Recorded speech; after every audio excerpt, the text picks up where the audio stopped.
Well, good morning, everybody. Thank you for that welcome and thank you for the invitation to speak. I love the Honors College so deeply, and it is wonderful to be back here and see all of you. I'm excited to celebrate your theses with all of you. First of all, I want to congratulate all of you here today. Today is a celebration of all you've accomplished, and I hope that you pat yourselves on the back and acknowledge the growth that you've experienced over your time here. Between now and when you walk across the stage for revocation and graduation here in just a couple short weeks, I hope that you spend some time reflecting not only on the knowledge that you want to bring with you into your next phase of life from your classes and your independent study and your research, but what friends and mentors you want to keep as well. College is primarily an academic experience, of course, but it's also a relational one.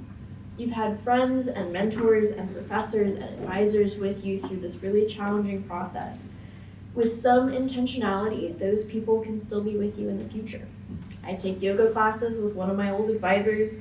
My favorite professors from undergrad are now my dissertation directors. And in fact, just as I bounced ideas off of my old roommates for my senior thesis, I called them up this week to ask them what I should talk about in this speech. I hope that you have those people in your life and that you continue to nurture those relationships long after you've moved on from college. However, many of you are getting ready to move far away from your friends and family to start new opportunities. After I graduated, I moved to Massachusetts and worked for a company called Red Oak Sourcing. Red Oak is jointly owned by CVS and Cardinal Health, and is one of 3 companies in the world that control over 90% of the generic pharmaceutical contracts in the United States. My job for Red Oak was in the strategy and analytics department, and it was my job to communicate with our suppliers and follow legal cases to forecast when branded pharmaceuticals would go generic so that our parent companies could budget for these launches properly. It was an incredibly interesting job, and I felt like I was part of a team making a real difference, especially in the early days of the COVID-19 pandemic. But I wouldn't have gotten this job or succeeded in it if not for my honors thesis.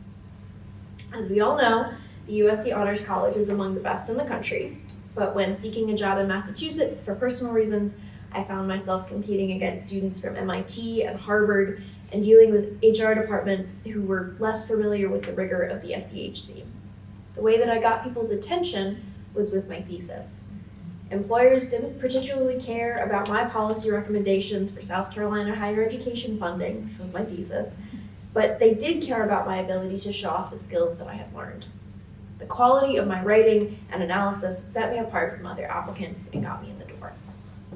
Once I got the job, I realized that the skills I learned while writing my thesis helped me transition to the workforce more quickly than some of my coworkers who graduated around the same time. I consider myself to be an independent learner, able to self-motivate and make progress without strict deadlines, but even I felt the uncertainty that a lack of structure of corporate America could induce. Deadlines are often fuzzy at best, and depending on the task, there's very little structure on how and when you should accomplish your work. I saw some of my colleagues get stuck in cycles of procrastination, uncertainty, and underperformance because they had a difficult time transitioning from a more structured academic environment to a less structured professional world. I didn't have nearly as much trouble with this transition because I had experience with a completely self-driven project, my thesis. I managed my thesis from beginning conceptualization through execution all the way to completion. I formed my own timeline, and while I had guidance and mentorship from my thesis readers, most of the work was completely self-managed. Even if the subject matter wasn't relevant to my job at all, the process of managing my own time was relevant. This translated well to working experience because much of my work was in the form of reports delivered to management every 3 to 6 months. Being able to set deadlines and pace myself to make consistent, incremental progress was an invaluable skill that I didn't have a chance to learn anywhere else in my academic career. While my transition from being a student to being a professional was hard in many ways, I felt more prepared and confident in this particular aspect of post-graduation life. As I mentioned earlier, I am now an economics PhD student and I do research in mental health policy. I decided to go to graduate school late in my academic career, so I didn't have as much typical research experience as some of my peers.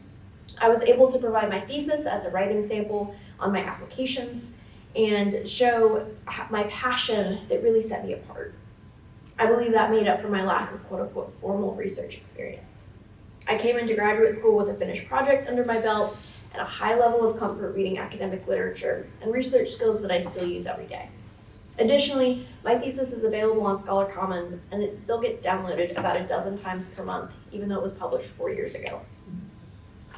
Another way my thesis has served me while in graduate school is through teaching me how to ask good questions.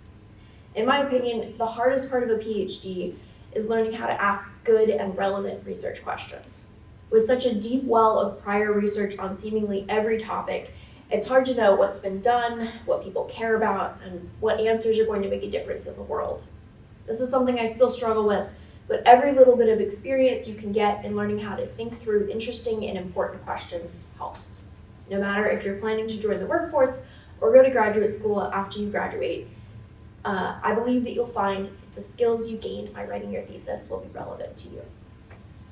But the biggest reason I'm grateful for my thesis experience isn't because it helped me get a job or get into graduate school. The biggest reason is that it made me a more informed community member and helped me connect with people who cared about the same issues I did.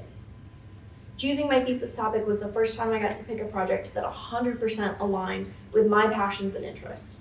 Doing research for my thesis put me in contact with university administrators, state policymakers, and professors who cared about this issue just as much as I did, if not more. In the midst of post-graduation uncertainty and senioritis, I could motivate myself by advocating for policies that were important to me, talking to important and interesting people, and getting a glimpse of what life might look like after graduation. This isn't to say writing my thesis wasn't hard, it was, but I wholeheartedly believe that it is worth it and I would do it all over again if given the opportunity. I suppose I kind of am. A dissertation is just a really long thesis. Before I wrap up, I want to give you all a few pieces of advice that I wish I had followed when I was an undergraduate. First of all, take advantage of every opportunity and resource that the university and the Honors College have to offer you.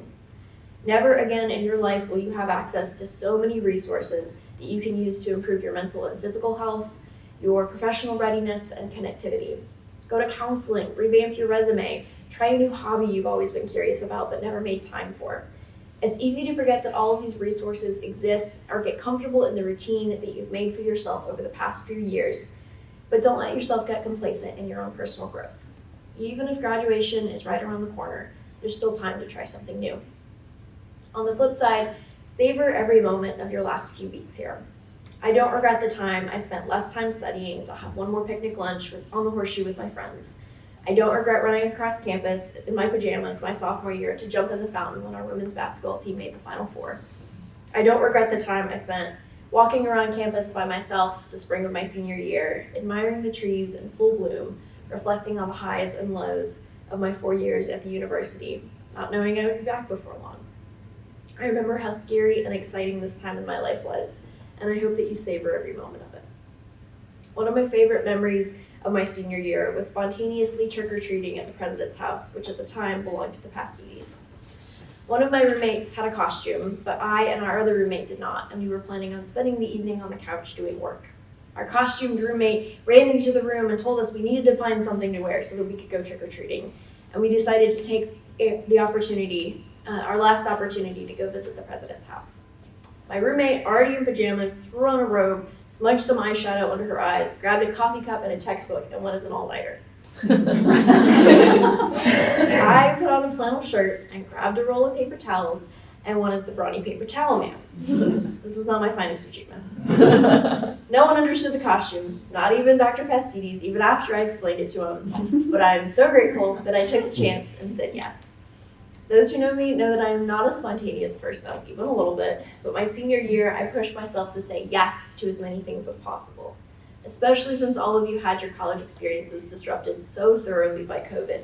I hope that you all wring the last few weeks of your time here dry. Sometime in college, my dad gave me a piece of advice that I think about all the time.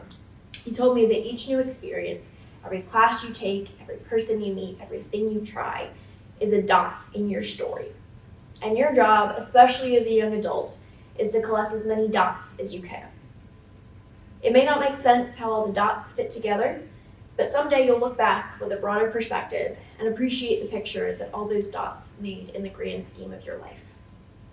Regardless of whether or not your thesis is your life's greatest passion, or whether or not it's even relevant to whatever your next step in life is, I believe that you'll be able to look back and appreciate the detail that this experience contributed to your larger picture of your life and your career. I'm so excited for all of you today. I looked at the topics being presented today, and I have no doubt that all of you are going to move on and change your own little corner of the world in your special way. As you all know, writing your thesis takes enormous time and effort, and getting to share what you've been working on is a tremendous milestone and something you can be really proud of. Congratulations to all of you, and forever to be.